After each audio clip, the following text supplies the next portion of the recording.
Yes, tubaye ikaze kuri The Next Sport, akaba ari Sport Update. Ngira ngo mumaze umunsi umwe mwumvishe inkuru y'akababaro, inkuru yuko wari rutahizamu w'ikipe ya Liverpool ndetse n'ikipe ya Portugal, ikipe y'igihugu ya Portugal yitabye Imana yitwa Diogo Jota. Ushobora kuba warabyumvise ukumva ko yitabye Imana impanuka y'imodoka, ariko ntabwo wigeze umenya ngo byagenze bite kugira ngo ubundi umukinnyi, ubusanzwe hamenyerewe yuko abakinnyi bari aba bafite amafaranga, aba bafite imitungo, bari abastar. Bimenyerewe ko iyo bagiye gukora ingendo zambukiranya ibihugu inshuro nyinshi akenshi bakoresha indege. Byagenze bite kugira ngo Diogo Jota urerekeje mu Bwongereza kugira ngo asange equipe ya Liverpool bitegure gukora pre-season? Byagenze bite kugira ngo ahitemo gukoresha urugendo rw'imodoka? Diogo Jota ubusanzwe ubundi amazina nyakuri yitwa Diogo José Teixeira da Silva, yavutse ku itariki enye z'ukwezi kwa 12 mu mwaka wa 1996. Yavukiye mu agace gatoya cyane bita São Cosme, na akagigi gatoya kaba muri Portugal. Hanyuma yavukiye kuri se umubyara yitwa Joaquim da Silva, hanyuma nyina umubyara yitwa Isabel Silva. Yavutse yari afite umuvandimwe we umwe, ariko uwo muvandimwe we kubw'amahirwe make nawe bajyanye nabo batahanye bitabye Imana bari kumwe. Impanuka yabaye bari kumwe mu modoka. Kariyeri ye nkuko yigeze kubitangaza, ntago mu buto bwiwe ntago ubuzima bwari bumeze neza iwabo. Hanyuma ntabwo yari afite impano idasanzwe ku buryo ama academy yaza kumureba ngo kubera impano idasanzwe. Byabaye ngombwa ko ababyeyi be bakora iyo bwabaga, mu Rwanda tujya tuvuga ngo gukubita inzi bifunsi, bashakisha amafaranga bamwishyura muri academy yita Gondoma FC yo muri Portugal, nyine n'ubundi muri kakagigi gatoya kiwabo. Umupira akomeza kugenda azamura impano buhoro buhoro. Byaje kurangira yerekeje mu kayikipe kandi gatoya, ayerekeza muri academy kayo yitwa Paços de Ferreira. Nyuma ariko biza kurangira iyo Paços de Ferreira anayikiniye imikino iri official azamurwa mu ikipe ya mbere. Yakiniye imikino 47, ayitsinda ibitego 18 na assist 14 mu gihe yahamaze. Hanyuma muri 2016 ikipe bita Atletico Madrid yashimye service ze, irangije iramugura. Gusa igitangaje nuko mu myaka 2 yahamaze nta mukino n'umwe yigeze ayikinira. Ariko icyo gihe muri 2017 byabaye ngombwa ko FC Porto imubwira ati wagarutse mu rugo, ijya kumutira muri Atletico Madrid. Igihe yahamaze yabakiniye imikino 38, abatsinda ibitego 9 na assist 7. Hanyuma bigeze aho ikipe bita Wolverhampton Wanderers yo mu Bwongereza yagiye kumutira muri Atletico Madrid muri 2017. Ahamara imyaka 3, ariko yaramutiye nyuma birangira imusinyishije mu buryo buri permanent. Yabakiniye imikino 131, hanyuma abatsinda ibitego 44 na assist 19. Mu mwaka wa 2020 nibwo ikipe ya Liverpool yakunze progress yiwe, service zishimye isimbukira muri Wolverhampton babwira ko yaba kacika miliyoni 41 z'ipaundi icyo gihe, ariko hakaza add-ons bikarangira biguye muri 45. Mbere yaho gatari kwava muri Wolves, byarangiye Wolves cya gihe imutira muri Atletico Madrid, byarangiye mutanzeho miliyoni 14. Hanyuma imugurisha miliyoni 41 kwa Liverpool, haza add-ons bikaba 45 z'amapaundi. Yari ahamaze imyaka 5 kuva muri 2020 mu kwezi kwa 9 kugeza yitahiye muri 2025 ku itariki 3 z'ukwezi kwa 7. Muri Liverpool yahakinnye imikino 182, hanyuma abatsinda ibitego 65, hanyuma atanga assist cyangwa se imipira ivamo ibitego 26. Iyo run yose cyangwa se iyo parcours yose ituma muri kariyeri ye Diogo Jota yarakinnye imikino 398, hanyuma yatsinze ibitego 136 na assist cyangwa se imipira ivamo ibitego 66. Byumvikana ko yari umwataka utari mubi, yari umwataka dese wanareba igara ryiwe ukibaza ukuntu atsinda ibitego by'umutwe. Muri kariyeri ye yagiye akina imyanya igiye itandukanye. Hari aho yagiye akina nko left wing, ubwo ni umukinnyi usatira ca ku ruhande rw'ibumoso. Hari aho yakinnye nka second striker, babakinnyi bafasha abataka cyangwa se umwataka wa kabiri.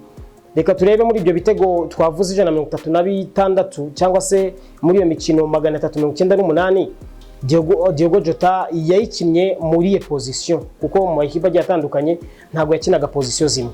Akina nka left wing ubwo ni umukinnyi ukina ku ruhande rw'ibumoso asatira. Yakinnye imikino 180, atsinda ibitego 61 na assist 26. Hanyuma akina nka central forward, ubwo ni umupointer bamwe bita nimero 9.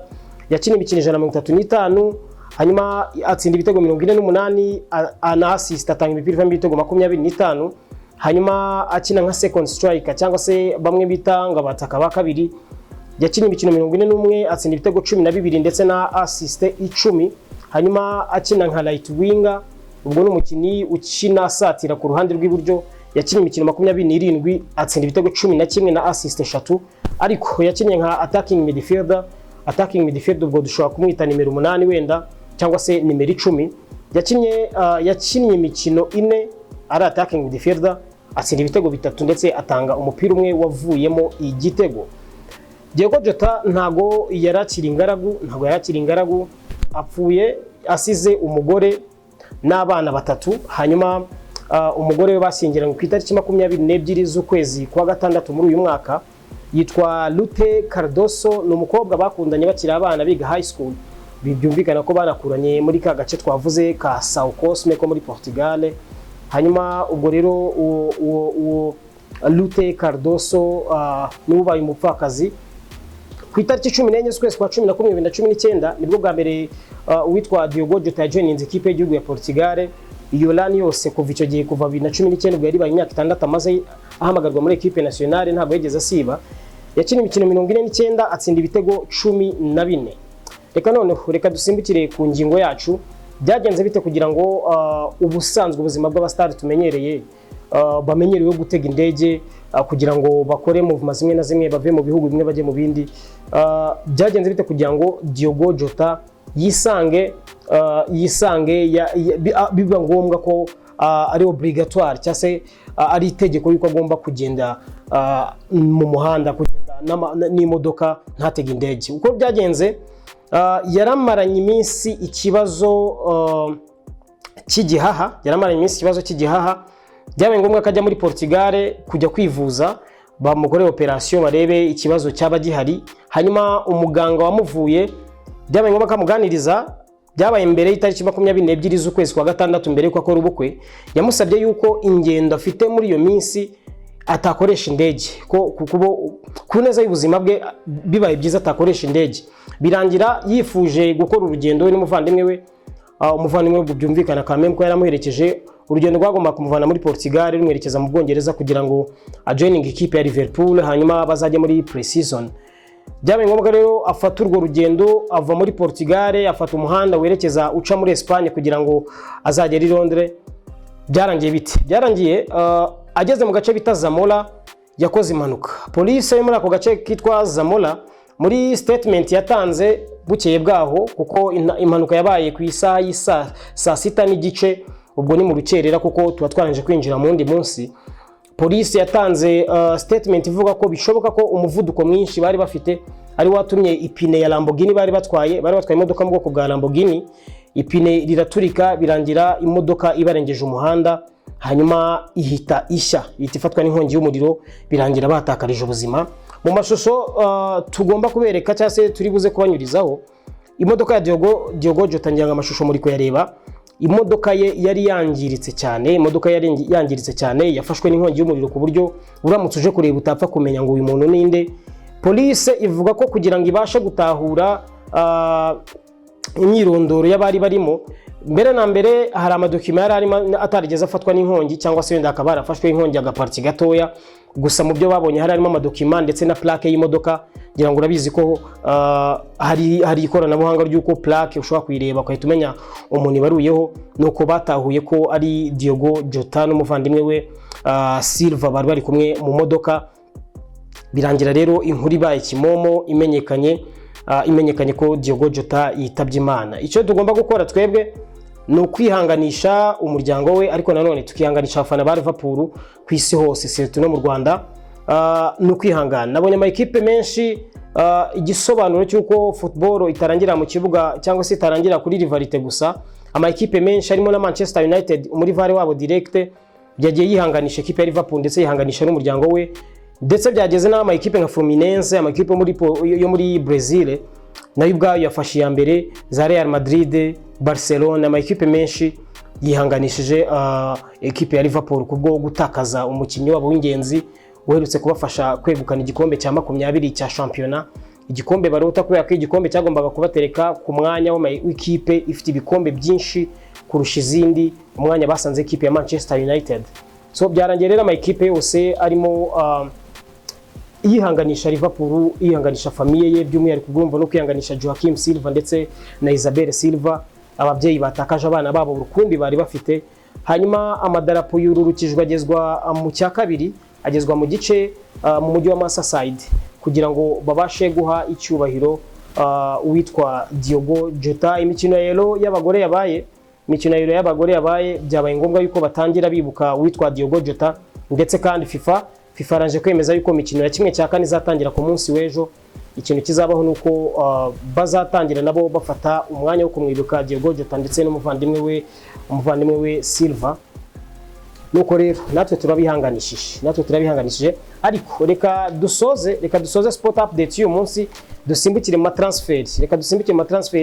Bamwita Aaron Ramsey, yamenyekanye cyane mu ikipe ya Arsenal cyangwa se yitwa Aaron Ramsey Lambo. Afite imyaka 34. Mu minsi ishize yahawe akazi ko kugira ngo atoze imikino 3 yari isigaye kugira ngo equipe ya Cardiff irangize shampiyona. Byarangije yifashije igeza kure hashoboka ko yakwa yimanuye mu cyiciro cya kabiri. Hanyuma rero ya joininze equipe bita Pumas, ikipe muri Mexique, equipe nabonye yishimiye kuba yakiriye uyu munyabigwi, uyu legend wakunze kugenda atavugwaho rumwe kubera ko hari amakuru yajyaga avuga ko yatsinze igitego, ni rumors ngo cyangwa se ni mythology, kuko ni ibintu utabonera fact. Hari amakuru avugaga ko ngo yatsinze igitego ngo akenshi hapfa umuntu w'icyamamare. Buriya itariki papa yapfuye hashize iminsi 2, uwitwa Aaron Ramsey atsinze igitego, bahita batangira barabihuza bavuga ko n'ubundi busanzwe ariko kuntu wakunda kubigenza. Yitwa Abel Ferreira ni umutoza wa Palmeiras. Iyi Palmeiras ni mu gikombe cy'isi cy'amaklube, ku munsi w'ejo izabicakirana n'ikipe bita Chelsea.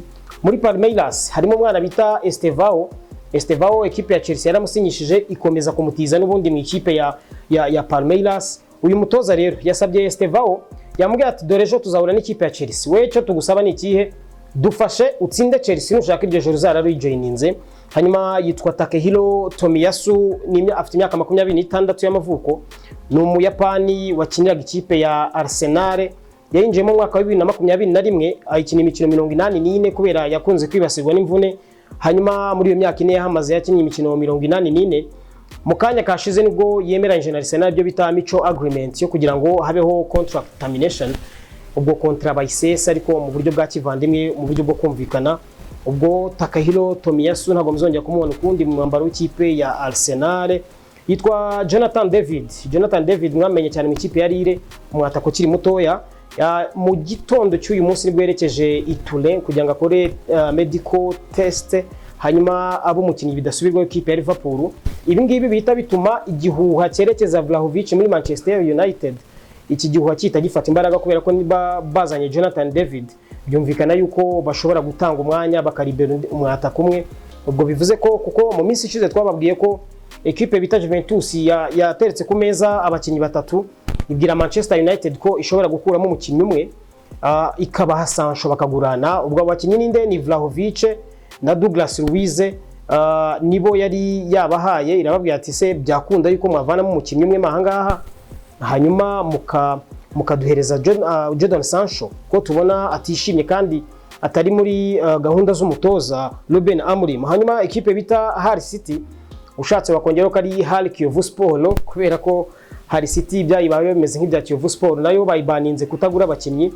Kubera iki? Kubera ko ifite ibibazo by'ubukungu bitayemerera kujya ku isoko ngo igura abakinnyi. Bamwita Gabriel Heinze yamenyekanye cyane n'umunyargentine wamenyekanye cyane muri Manchester United, hanyuma ariko yakinnye no muri Real Madrid. Bidasubirwaho ngo agomba kujoininga Arteta akamutoza wungirije mu ikipe ya Arsenal. Yitwa Anthony Elanga. Abafana ba Manchester United ntabwo mwamwibagirwa kuko yakuriye muri Academy ya Manchester United, ngo kuri miliyoni 55 z'amapound. Ndabona dokima ziri ahangaha ariko zivuga ikipe bita Newcastle ngo irashaka gusimbukira mu Nottingham, ikavuga ati muduhereze umukinnyi ntago ari kubatira, ni ukuba miliyoni 55 z'amapound. Hanyuma bidasubirwaho Anthony Elanga ngakisanga mwambaro w'ikipe ya Newcastle, babonye umukinnyi mwiza. Bamwita Andre Jegletse, no bidasubirwaho mu myaka iri imbere azaba ari umutoza w'ikipe y'igihugu ikipe ya Manchester City y'abagore, mumbabarire. hanyuma yitwa Tammy Abraham yamenyekanye cyane mu ikipe ya Chelsea kuko ni na produit ya academy ya Chelsea, ariko ntago byakunze yuko akomereza kariyeri muri Chelsea, yaje kujya mu ikipe nka AC Milan, ubu ngubu yakiniraga ikipe yitwa AS Roma, ikipe bita Besiktas yasimbukiye mwa Roma, irababwira ati turashaka ko mu mudutiza tukabaha miliyoni 2, ariko Roma yasiterekamo icyo bita obligation to buy, irababwira ati turamubatiza nibyo, ariko mwamushima mutamushima umwaka nurangira bamutiye umwaka umwe ngo muzaduha miliyoni 13 z'amayero, babahaye miliyoni 2 z'amayero, ariko uyu mwaka nurangira bazamugumana buryo buri permanent, bamushima batamushima, ko iyo bashyizemo obligation to buy ubwo nta yandi mahitamo ufite, yaza akaba frope cyangwa se bikagenda gute, umukinnyi ugomba kumugura. Bamwita Benjamin Sesko mu minsi ishize ni umukinnyi ukina mu ikipe ya Rosenborg Leipzig cyangwa se Leipzig. Uyu mukinnyi ekipe ya Arsenal maze iminsi imwirukaho, ariko burya ngo ntago bitangiye muri iyi transfer window cyangwa se iyi summer transfer window, byatangiye mu mpera za saison ishize, ubwo ni iyi saison ya 2024-2025. Umwagent yo mwita Elvis Basanovic ekipe ya Arsenal yamuhaye VIP visiting, iramwemvita kuri match ya nyuma Arsenal yakinanye n'ikipe ya Newcastle.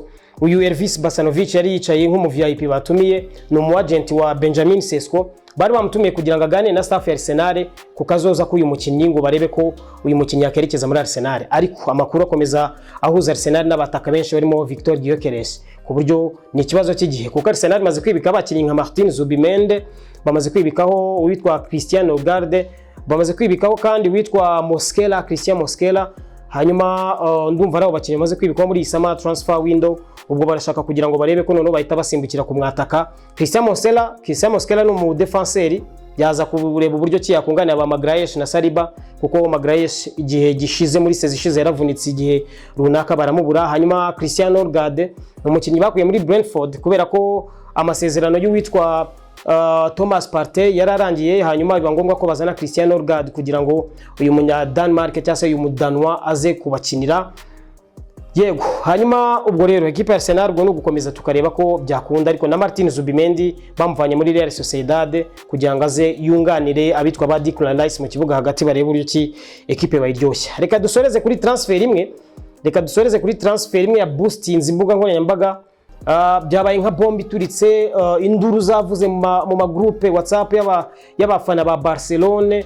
Ntekereza ko na groupe WhatsApp y'abakinnyi ba Barcelone nabo ubwabo bumvisha ari nka bombe atomique ituritse. Kubera iki? Kubera ko mu minsi ishize bamwita Nico Williams, mu minsi ishize yagize gutya ahakanire ya Bayern Munich, kipe bita Real Madrid ndetse na Arsenal, azibwira ko ari interested cyane muri projet FC Barcelone, ababwira ko bitakunda. Ariko kandi byagiye bivuga ko uwitwa Hans Flick ni umutoza, Hans Dieter Flick utoza FC Barcelone, ngo yaba yarafashe telefone agahamagara uwitwa Nico Williams aho yari yibereye mu biruhuko, akamubwira ko ashobora kumukenera muri services ziwe yazikenera muri FC Barcelone, surtout ku ruhande rw'ibumoso akina satira. Byarangiye rero abafana ba Barcelone bishyizemo ko uyu mwana agomba kuboneka. Release clause yagomba kuba ari miliyoni 58, Barcelone ikaba yazi triggeringa cyangwa se yazishyura hanyuma bakamubona. Ariko Barcelone imaze imyaka myinshi ifite ikibazo cy'ubukungu yatewe n'uwo bita Josep Maria Bartomeu wari perezida wayo. Icyo kibazo cy'ubukungu gituma itabasha kugura abakinnyi cyangwa se no kubandikisha. Byabaye ngombwa yuko ibanza gutegereza ko La Liga imenyesha ko yagiye ku itegeko rya 1.1 rule. Iryo ni itegeko rituma equipe idashobora kugura umukinnyi itabanje kugira undi gurisha. Ni itegeko riba risobanuye kuri stable mu bigendanye n'ubukungu, ubwo bivuze ko ibyo winjiza n'ibyo usohora byibuze ibyo winjiza biruta ibyo usohora, cyangwa se akarose ishobora kubonekamo. Bombe yaturitse ni iyihe rero? Hagiye gutya haboneka inkuru, ndetse nabonye n'abanyamakuru benshi b'Iburayi tumenyereye muri za breaking news nk'uwo bita Gerard Romero. Mu minsi nk'ibiri ishize yari yatangaje avuga yuko Gerard Romero ni umuntu uzi amakuru menshi Catalonia, amakuru menshi avuga bayazi cyane. Yari yatangaje yuko uyu mwana ku rugero rw'150% agomba kwerekeza muri FC Barcelona. Inkuru twagiye kubona rero magazine aturitse ko yongereye imyaka 10 kuri contract yari afite muri Atletico Bilbao, equipe ibarizwa mu mujyi wa Basque, ifite stade bita Catedral San Mames. Ubwo uyu muhungu gagomba kuba mu myaka 10 iri imbere agomba kuba ari muri Atletico Bilbao nkuko babitangaje. bahise banamuha nimero 10. Yasinye amasezerano y'imyaka 10 kuva muri 2025 ubwo uyu munsi kugeza 2035. Equipe FC Barcelona byayibabaje cyane, abafana bababaye mu magroup WhatsApp bandikiranye bararakara, batangira bajyaho bamunenga, ariko bababajwe cyane. Ndetse nabonye n'ama statement amwe namwe avuga ko FC Barcelona ngo birangiye ntago izongera no kumutekerezaho kundi, ngo birangiye aho ngaho. So nukugira ngo rero turebe Barcelona ngo irahita iba obligé gukomeza ikajya ku isoko ikareba ko yabona umu left wing. Haravuga witwa Luis Diaz ikipe bita Liverpool yatangaje yuko bidakunda umukinnyi atagomba kugurishwa, igahakanira FC Bayern Munich. Ariko nanone hari witwa Marcus Rashford, ni umukinnyi utifuzwa na Ruben Amorim nk'umutoza mukuru wa Manchester United, ariko bivugwa ko bishoboka ko FC Barcelona yamutira. Ariko Man U igitekerezo cyo kumutira ntago icyumva, ishaka ko batanga miliyoni 40. Barcelona miliyoni 40 yabuze miliyoni 58 zo kujya kwa Nico Williams gimusinyisha hakiri kare atarisubira, 40 zazibona.